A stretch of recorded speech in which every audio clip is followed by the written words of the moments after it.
It was the sound of an empire shattering. 2013, Espoo, Finland.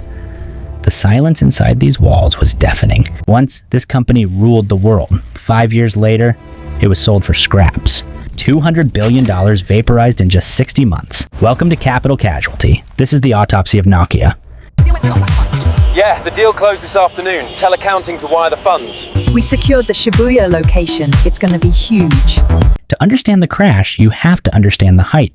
Rewind 10 years. Nokia wasn't just a phone company, it was a global addiction. They built tanks that fit in your pocket. The 3310, indestructible, iconic. At its peak, Nokia controlled over 40% of the global mobile market.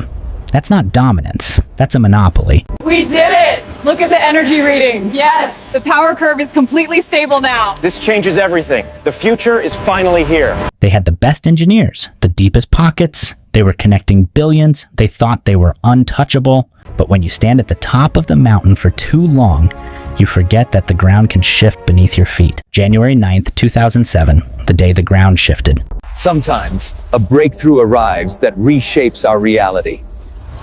This is one of those moments. Steve Jobs walks onto a stage in San Francisco. He introduces a widescreen iPod, a phone, and an internet communicator, the iPhone. Look at this, a phone with one button. It will never catch on. Where is the stylus? Total gimmick. We already have the market. Back in Finland, the Nokia executives laughed. They saw a fragile toy, no physical keyboard, terrible battery life.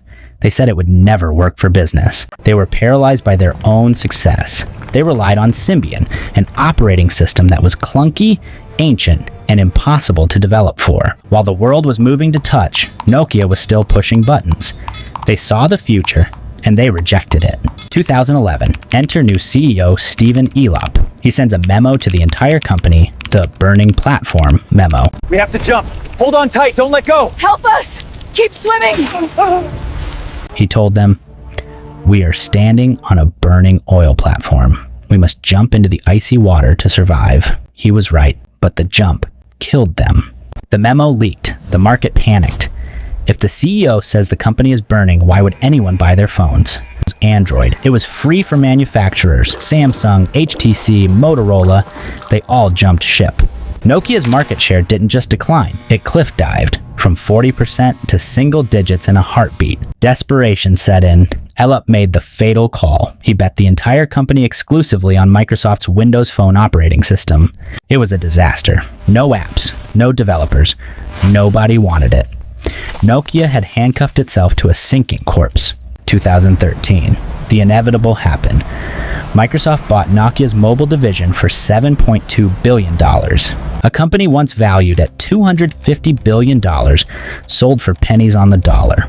The paperwork was signed and the giant ceased to exist. Nokia didn't die because of bad luck. It died of hubris, arrogance. They were too busy protecting what they had instead of building what was next.